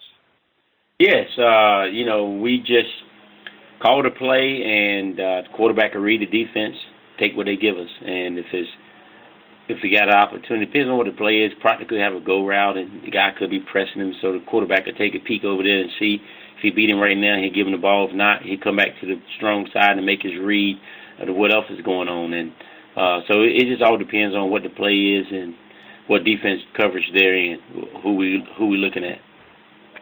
And with Mixon coming back as he had with such great career numbers, do you feel that, at least early on, that Proctor benefited from that a little bit with teams maybe over-focusing on TJ? Probably a little bit of both. I think a little bit of people really focusing on TJ and helping out maybe with his safety, and then Proctor just having a good year. If those guys was covering TJ, double teaming TJ, Proctor's getting one-on-one coverage, and he don't have the ability to get open, he really won't be able to benefit from it. So I think it's a little bit of both, that he's having a good season. He's a good football player, and it's tough to cover him one-on-one. And then a little bit of, those guys kind of keep an eye on TJ for sure. So a little bit of both. Thanks. Our next question comes from the line of Lou Williams with Black College Sports Page. Please go ahead. Hey, Connell. Which was more frustrating for you, your lack of being able to convert in the red zone or the inability to kind of corral Tariq? Both. He's a great player, and, we had people in position most of the time, and he does what he does. He reverses the field and make one guy miss, outrun another guy, juke another guy, then outrun the rest of them. We corralled him up pretty good in the first half, and he got loose in the second half. Offensively, we got in the red zone. We moved the ball up and down the field, got to the red zone, and made some mistakes, some crucial mistakes that you can't do. And we got to take advantage and get points every time. If it's a field goal or a touchdown, we got to get points, and weren't able to do that. So we got to go back to the drawing board a little bit and work our red zone a little bit better, and I got to call a couple better plays and get us in better position. Talk about your decision. I think it was a fourth down in your own territory that you decided to go for. Was that just a matter of trying to gain some confidence for your offense? Well, I felt that we needed to convert there. I thought we needed to score. I didn't want to punt the ball back to them, get the ball back to Cohen and those guys. I felt that we could get a yard, and we didn't get it. And so we had to live with it. I had to make those decisions, and I made the decision to go for it. I thought we can get a yard or two, and we didn't get it. And so we gave them a short field, and they converted the very next play. That's one of the things you got to do as a head football coach. You got to make those decisions, and then when you make those decisions, you got to live with them. And so I was prepared to live with the decision if we didn't get it. What do you think, and everybody talks about how close your game was last year. It wasn't that close this time because of those red zone errors that you converted in the red zone, you probably would have been in the game, right? Well, they went 4 plays and out. They got a first down on the first play, then they went 3 and out. So 4 plays they punted, and they got a good punt, and Mixon muffed the punt, and they recovered at the 3-yard line, and they scored a touchdown. So that's 7 points. And then The next time they scored in the first half was after the taunting call and the flagrant foul that we had the ball on the fumble, and they gave them back the ball, and they got a field goal out of it. So the first half, it was 10-3. They got their 10 points from taunting call and a muff punt. We really did a great job defensively shutting them down the first half, and then we kind of didn't take advantage of some opportunities that we had in the first half. So I thought, I was pleased going into halftime with the score only being 10-3. But I wasn't pleased with the way we played because I thought we played as bad as we could play. Now we played good on defense, but offensively I thought we played as bad as we could play. We moved the ball, but we weren't taking advantage of opportunities and didn't get the points that we needed. So I was very pleased with, the outcome of the first half, considering everything that happened. I thought we were in a good position, and we can just come out and get a drive the second half and tie the game up, get it 10-10. It'd be a new game, and lo and behold, we drive it right down the field and we turn it over again. So, yeah, it was way closer than the score. I mean, you watch the game, everybody watched the game, everybody knows it was way closer than the score of the game. But you got to execute and make those plays and learn how to win and learn how to finish. They're champions, they're 2-time champions, and that's what champions do. You may have some adversity, but they're going to find a way to win the football game, as they did against when they were down 17-zip against the 1AA team. Yeah, Kent State. Yeah, Kent State. So they were down 17-zip in that game, and they found a way to come back and win the game, get it overtime and win the game. That's what champions do, and so that's what we got to do. We got to teach our kids how to finish games off and win games and find a way to win.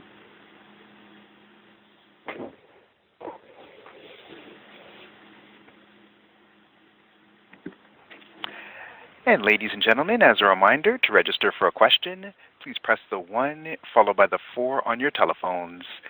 Our next question comes from the line of Trevin A. Jones with SBN Sports. Please go ahead. Coach Maynor, what's up, Coach? How you doing? Good, Trev. How you doing? I'm doing pretty good, sir. Hey, Coach, and you let me know if this is not a relevant question. There was an officiating crew suspended as a result of that game, not regulating down and distance in the first half appropriately or not staying on top of it, I assume. Was that an impact on the game? Did you even notice? Was it that a blatant or? I think it was against A&T on they marked it 4th down and it was really 3rd down. I think that's the one they got him for, I believe. I thought in the game it was 3rd down, but the marker said 4th down because they had the offense out there originally. Then they had to go back and put the punt team out there. So I think that's the call that probably got them. I'm not sure about if they did it again in the first half or not, or earlier in the game. I'm not sure, but I think it was that situation that did it. But you know. Okay. The reason I asked is just to get your perspective on it from the coaching point of view. If you even noticed if it had an impact on the way you were handling the game, and I'm quite sure it didn't. Coach, my next question is, what is it that you see in Delaware State? Is there anything that piques your interest? Is there anything that you see that kind of raises your attention when you look at their offense and maybe even their defense? Well, they're not the same Delaware State. Coach Carter's came in there and with his new staff, and they got a lot of new players, and they got some young players, and they got some players that can play. And it was a good game last year, as Coach Carter said earlier. They was in the game and made a couple of mistakes. They onside kicked was the first play of the game, and he recovered the ball. And it was a close game all the way. And I'll tell you something, Dale State is a better football team this year than they were last year. You can see the improvements on offense and defense. They already had a good defense before, now they're even better. And the offense has improved. So I told the guys from day one that the same old Dale State. This is a very good football team. They're well coached. And we got to play well. We got to continue to do things we've been doing on defense. And offensively, we got to get the ball in. When we get in the red zone, we got to score touchdowns, and we got to take care of the football. And we got to stay solid on the special teams. So they got a good Coach Carter's done a great job with those guys, and it's going to be a barn burner. And Coach, my last question to you is: this short week, preparing from a Thursday game, Thursday game, and then you come into this game. Do you like doing that, coming from a Thursday game and then playing the next Saturday, or would you rather just play Saturdays? Well, the Thursday games normally hurt you on the front part. If you play a Saturday, Thursday game, like Norfolk State this week's playing Thursday night, they just play Saturday. So that hurts them. That's a very short week for those guys. Now, for me, it gave me 2 extra days to prepare for Dale State. I played last Thursday, and I don't play this Saturday. So that's kind of a plus for us that we got a couple extra days to prepare.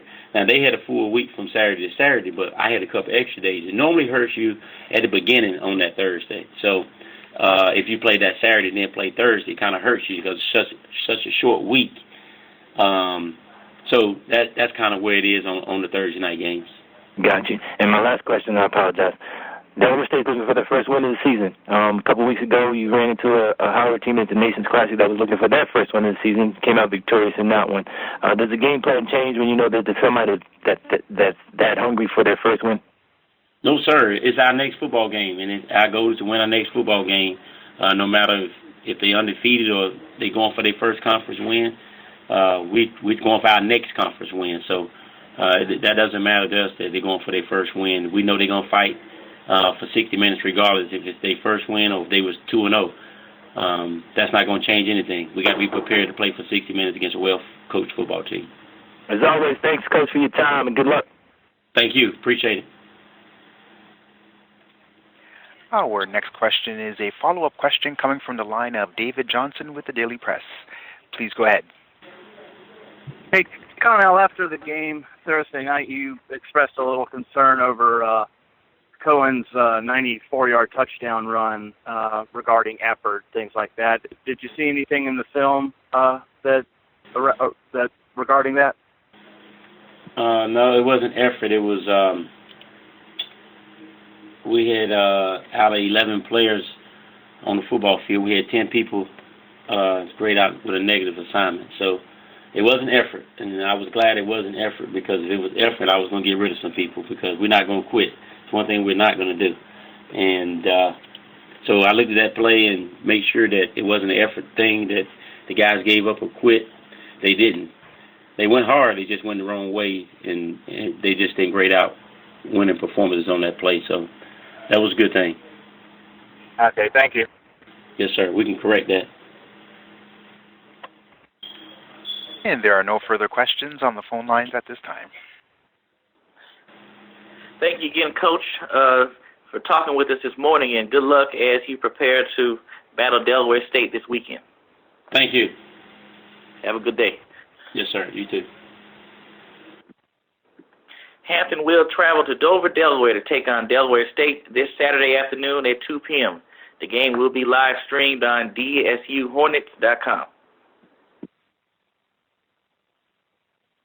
Okay, our next head coach who's joining us this morning is Savannah State's Erik Raeburn.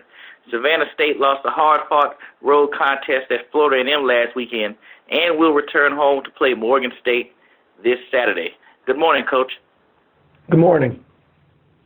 Coach, once again, your defense is continuing to play at a high level as we get deeper into conference play, as they kept the game close this past weekend and put the offense in position to win late in the fourth quarter.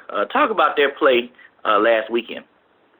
Yeah, we were a little disappointed in our play defensively. I think we gave up 8 plays of over 20 yards.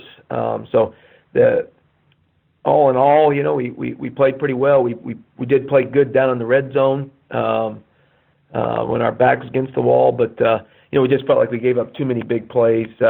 Certainly the most critical of which was with about 30 seconds to go in the first half, we gave up a 46-yard pass play, and then the very next play, like a 25-yarder, which resulted with them with the ball on our 1-yard line, which they punched in on the next play. So to give up a score right, like, you know, that quickly with such little time on the clock, that was disappointing. But all in all, you know, through 2 conference games, you know, we feel like you know, we've played much better on defense.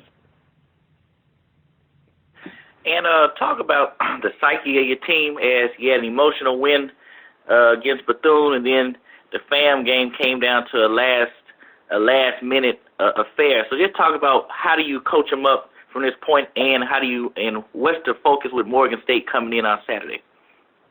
Yeah, obviously, you know, we did have the really emotional overtime win at home.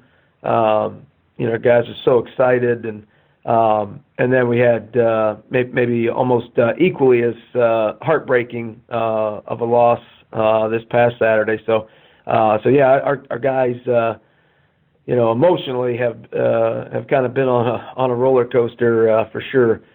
We drove down, despite not playing well. We had a chance to win last week, and we were driving down late in the fourth quarter, and had we're down in the red zone and had our tight end open, and you know, our quarterback, the ball sailed on him a little bit and threw it over his head, and their safety picked it off, and that for all intents and purposes ended the game.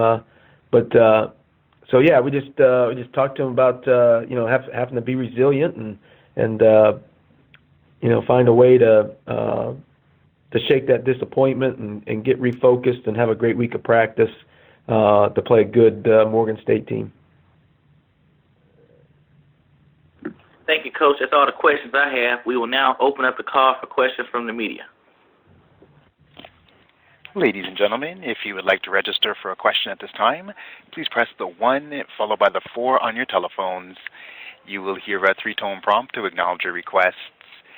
If your question has been answered and would like to withdraw your registration, please press the 1 followed by the 3. If you're using a speakerphone, please lift your handset before entering your request. Once again, ladies and gentlemen, to register for a question, please press the 1 followed by the 4 on your telephones.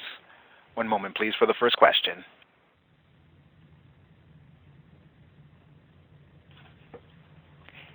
And our first question comes from the line of Luke Williams with Black College Sports Page. Please go ahead. Yeah, Coach Raeburn, good morning. What's the biggest takeaway you got from this game, coming off that big win, your first win? What's the biggest takeaway you take from this game? Well, I think for us, we just have a very small margin for error. We can't make mistakes. We played pretty well on defense, but for whatever reason, we had some miscommunications with like 30 seconds left to go in the half, and boom, two big plays, and we give up a touchdown. We're not good enough to be able to overcome those type of things. So for us, it's just basically our margin for error is pretty small. We just cannot afford to make very many mistakes, or we just won't be able to find a way to win. What was the situation with those two big plays? You're talking about two back-to-back pass plays, right? Yeah, it was. I think it was. I believe it was third down. We had them backed up. It was third and long, and there's about 30 seconds left to go in the game, and our two safeties had a communication error, and we cut a guy loose right down the middle of the field, and they threw it to him for I think it was a 46 or 48-yard gain. And then we came back right back on the very next play, and they hit another pass. It was maybe 20 or 25 yards, which we tackled them on the 1-yard line. Again, another issue, communication-wise with our coverage check that we did not get made across the board, and so we go from having them backed up with about 30 seconds left to go in the half to giving up a touchdown right before going in at halftime, to kind of fall behind by a touchdown. But so it was disappointing for sure. But certainly, what you would call a winnable game. Yeah, despite the mistakes, we had the ball driving on second down deep in their territory. I don't know, maybe we might have had it at the 14-yard line, something like that. We threw a play-action pass, and we had our tight end open for what we thought would be a touchdown, and our quarterback our freshman quarterback just overthrew him. The ball kind of sailed on him. Went over our tight end's head and right to their safety. Was able to make the interception, and then I think we got the ball back with maybe 30 seconds left. So that kind of sealed the game for them. So that interception. So you're talking about giving up that, having them pinned deep with half a minute left in the half, and then having a chance at the end, getting down to their 14 or 15 and throwing the pick. Those are the kind of things you're saying, right? Yeah, we just, we're not good enough to make mistakes like that, and we felt like, definitely defensively, the communication issue was a mental error. The interception at the end, I guess that would be, just a bad throw on his part. The ball got away from him a little bit, but I guess that wasn't a mental issue. But But we just felt like we had opportunities and we just didn't capitalize, and we're not good enough to take advantage of teams if we shoot ourselves in the foot. But other than that turnover, you thought Bell pretty much managed the game well. I did. I thought he played well. We've been really happy with him. I think he's going to be a great player. I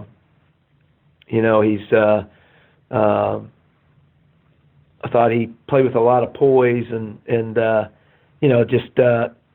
tight end was open, and talking to him, I think he just felt like he kind of babied the ball a little bit, because our tight end was so open, and it just got away from him. He's trying to, instead of just throwing it, he's trying to aim it, I guess, and so it ended up going over his head and right to their free safety. I would imagine being competitive and really having a chance at the end, there's no reason for your team to be down, more recognizing that they were missed opportunities. Yeah, I guess, I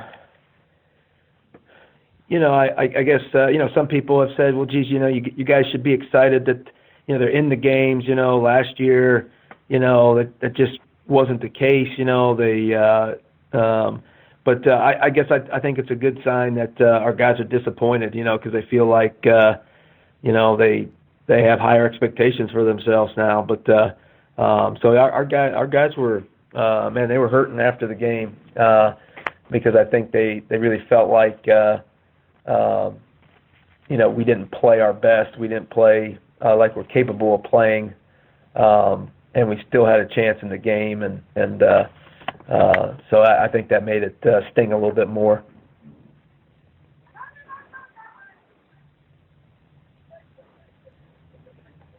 So coming home to face a Morgan State team, I guess this is an opportunity to have beaten what most people consider one of the co-favorites. Now having played, really having a chance to win on the road at FAMU. Coming home to Morgan off to a 2-0 start. This is really a time that your team can make an impression and a dent. That a trip to Savannah State is not a guaranteed win. Yeah, we'd love to. We'd love to come out Saturday and play well. Obviously it'll be a great challenge for us. Morgan State, I think, outstanding defensively. Just really talented. They got a good scheme, and they're well coached. They execute it really well.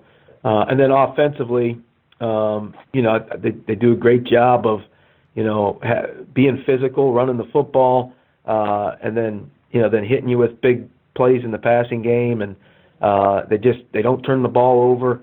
They do all the things that kind of a good football team does.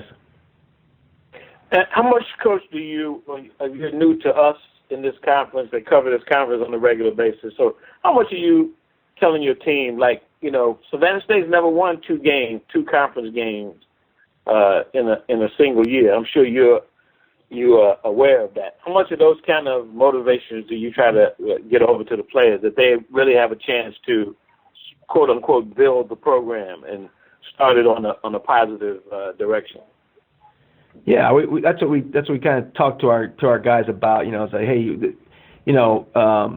for Savannah State to build itself into a championship caliber team in the MEAC, some Savannah State team has to set the foundation, and so we're kind of challenging our guys to be that group. That 4 or 5 years from now, if we can get to a point where we can compete and win a MEAC championship, that we could point back to this team as the team that kind of set the foundation and helped our program take that step forward. It's interesting for me, Coach, when you took this job and you assessed the team, looked at film and everything else. did you think you had the talent level across the board, the things you needed in place to be as competitive as you've been so far? You know, I guess when I first took the job, I basically took it because I felt like we were in a great area where we could recruit the type of players that would allow us to be competitive. You know, I guess I just, you know, from the record and stuff, I guess I just figured that, you know, Savannah State didn't have as many, just didn't have very many good players on the roster. It would be, but we were in an area where we would have a great chance to recruit excellent players. But so I think, you know, I've been, it's been a pleasant surprise. You know, that we do have a lot more good football players than maybe I think what I anticipated inheriting, and maybe what people thought we had from the outside. So, so it took me, you know, I was here for a little while before, you know, I started looking around and saying, geez, you know, we got some guys that, you know, that can play at a high level, and we're going to be young and inexperienced, but we're not, you know, it's not like we don't have any talent on our team at all, and that's, I guess that gave me some confidence, you know, some hope, you know, heading into the season that, you know, that we could be competitive, and then cross our fingers that we can learn how to be competitive, and then I think the next step is learn how to when you get those games into the fourth quarter, learn how to make the plays to, you know, to come away with the wins, and so I think our guys are playing much harder, you know, than I saw them play on film a year ago. We're not always doing the right thing, you know. Obviously, we're making mistakes, but I think the effort that we're playing with is pretty good. And finally, Coach, I know I'm dominating all these questions, but your teams at Washburn were known for what mostly? What was the thing kind of you hung your hat on in your previous head coaching job? Yeah, you know, we were always really good defensively. We usually ran the ball pretty well, and we were, you know, I think my last 4 or 5 years, we were in the top 10 in the nation in turnover margin every year, and we were first, I think, twice in that 5-year period. So we kind of prided ourselves on, you know, protecting the football on offense and taking it away on defense, and so hopefully we can kind of develop that here. Thanks, Coach. Good luck Saturday against Morgan State. Thank you. And there be no further questions on the phone lines at this time. Thank you, Coach Raeburn, for calling in, and look forward to talking with you next week. Thank you. Savannah State will host Morgan State Saturday evening at 7 p.m. The contest will be streamed live on SSUathletics.com. We will now head to Orangeburg, South Carolina, as we welcome in head coach Buddy Pough of South Carolina State. The Bulldogs are coming off a bye week and will host Bethune-Cookman this weekend on ESPN3 for its home opener. Good morning, Coach. Good morning. Coach, you had a week off to heal, and you don't have to get on a bus. And you don't have to get on a bus. I feel a lot better. Well, you don't have to get on a bus this weekend for the first time. Just talk about playing at home, and will you do anything different in terms of your normal preparation for home games as opposed to road games? Don't know. Hadn't done one before. First time doing one this year, so it'll be interesting to see exactly what we do at home. I guess the big elephant in the room for us is what we do about the weather. The fact that we kind of all sitting here watching the weather report and trying to figure out, you know, exactly how we do this thing is probably our major concern right now. But we are happy to be at home. It's been a long time coming. Looks like we've got you know, a pretty eventful weekend here in store. We have our Hall of Fame this weekend. We got Bethune-Cookman coming here. Bethune's, you know, struggling. We're struggling. The two teams together, you know, have won one game. You know, it's crazy. The fact that, you know, to think that could be the case. Looks like we've got a pretty good weekend here in Stewart. Well, you kind of took the thunder from my next question. I was trying to move on. Exactly. That's what. Since we're so far behind, but go ahead. Yes. No, I understand, Coach. Just quickly talk about them and what stands out while you prepare for them. Well, they've had a little bit of a tough time, injury-wise, and I can empathize with some of the kinds of situations that they're dealing with there. Coach Sims and his crowd, have gotten down pretty deep into their talent pool at the quarterback position. Coach, it looks like they'll have Brim back this week. The Williams kids developing into a good player, but they've had enough of issues. They've had enough issues there, and I see them moving the offensive line around some. So they've had some adversity there. Along with the fact that they had a tough schedule. They open with the Classic game, and that gets lightening out. They come back and go down to North Texas. You can imagine. That's always a tough kind of situation. Then Tennessee State's about as good as anybody. They're undefeated. And then Savannah's improved. You get a Central team in there. They've got a pretty decent resume as far as schedule is concerned. They kind of similar to us in the fact that we kind of overscheduled a little bit too, except for the fact that their games, were not quite as obviously overscheduled the way ours were. But at the same time, we both have had our troubles, and we both looking to get well here pretty quick. Well, thanks, Coach. That's all the questions I have. We'll now open up the call for questions from the media. All right, guys, let's go for it. Ladies and gentlemen, if you would like to register for a question at this time, please press the 1 followed by the 4 on your telephones. You will hear a 3-tone prompt to acknowledge your request. If your question has been answered and would like to withdraw your registration, please press the 1 followed by the 3. If you're using a speakerphone, please lift your handset before entering your request. One moment, please, for the first question.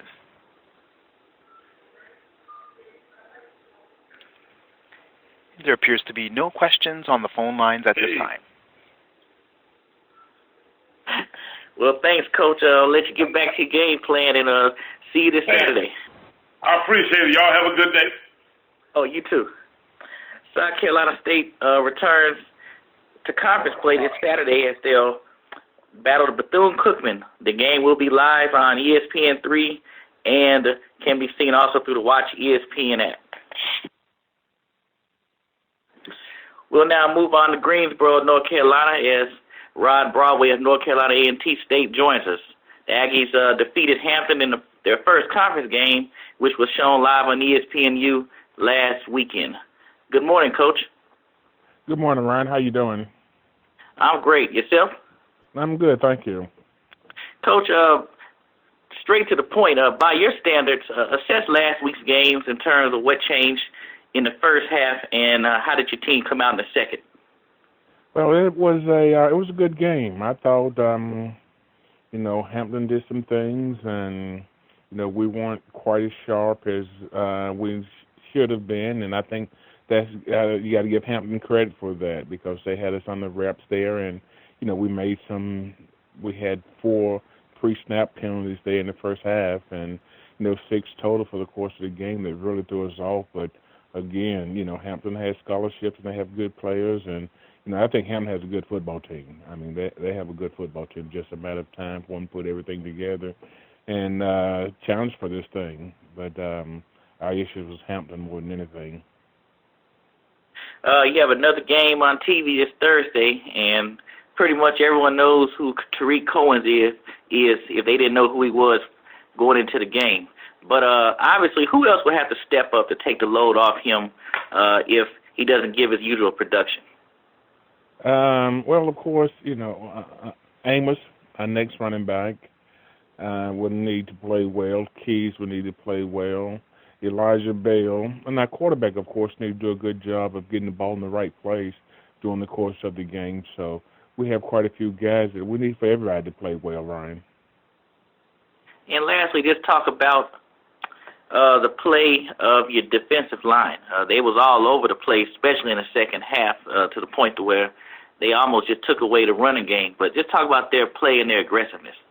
Well, that's how we play. We want to gang up on the run and make people throw the ball. You know, we didn't want them to throw it for 388 yards. But, you know, we're getting better. We're starting to understand fields and fits and gap control a little bit better. And, you know, when we come off the ball, we can be pretty good up front. But we're a little bit inconsistent at times. And our intensity level has a tendency to go up and down a little bit. But I like the way we're developing up front and the way we're starting to play. Well, thank you, Coach. That's all the questions I have, and we'll now open up the call for questions from the media. Ladies and gentlemen, if you would like to register for a question, please press the 1 followed by the 4 on your telephones. You will hear a 3-tone prompt to acknowledge your request. If your question has been answered and would like to withdraw your registration, please press the 1 followed by the 3. If using a speakerphone, please lift your handset before entering your request. One moment, please, for the first question.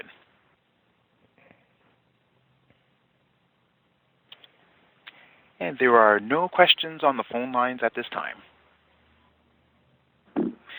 Well, thank you, Coach Broadway. Good luck this Thursday as you prepare to face Norfolk State, and look forward to seeing you. Thank you, Ryan. You guys North Carolina A&T, you too. North Carolina A&T State will host Norfolk State Thursday evening at 7:30 p.m. The game will be televised live on ESPNU and will be shown on the Watch ESPN app through your mobile phone or tablet. Our final call this morning comes from North Carolina Central University head coach Jerry Mack. The Eagles defeated Bethune-Cookman on the road last week and will return home to face Florida A&M this Saturday. Good morning, Coach. Good morning, Ryan.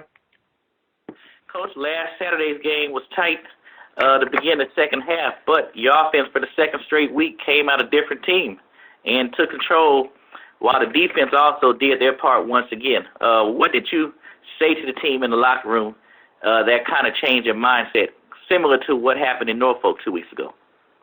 I think the biggest thing we were able to stay focused. You know, we had the long weather delay with the lightning, and we kept preaching to the guys about staying focused. And, you know, once we had that weather delay, it was a different ball game because of the length of it. It's just a matter of whatever momentum that you had gained in the first half or whatever momentum you had gained in that first half or so of play of football.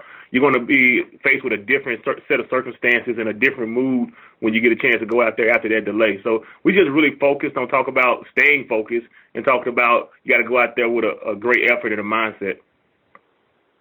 And while everyone knows what Malcolm Bell brings to the table, I think what's beginning to stand out, at least for me looking at your team, is the emergence of running back Ramon Simpson, as he's run for more yards in the past 2 weeks than he did all of last year. Talk about what his play has done for your offense.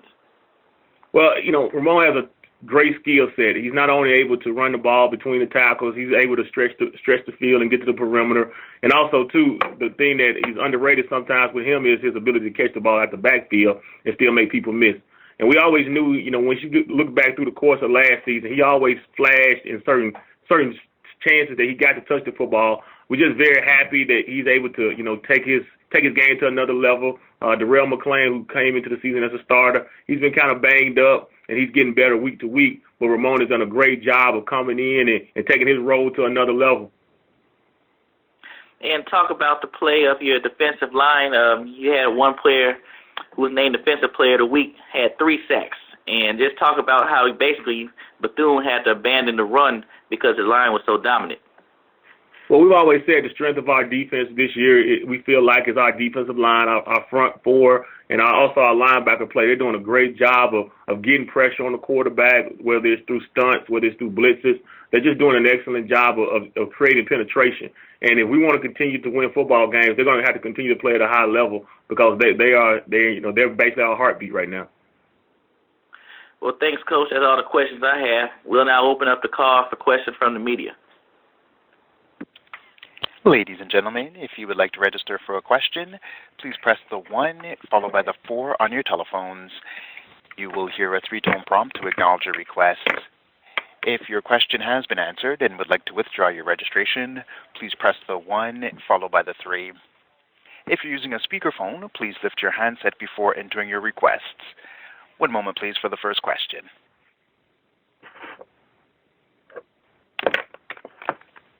And there appears to be no questions on the phone lines at this time. Well, Coach Mack, thanks for calling in this morning, and good luck and try to stay dry this weekend as you host Florida A&M. Thank you.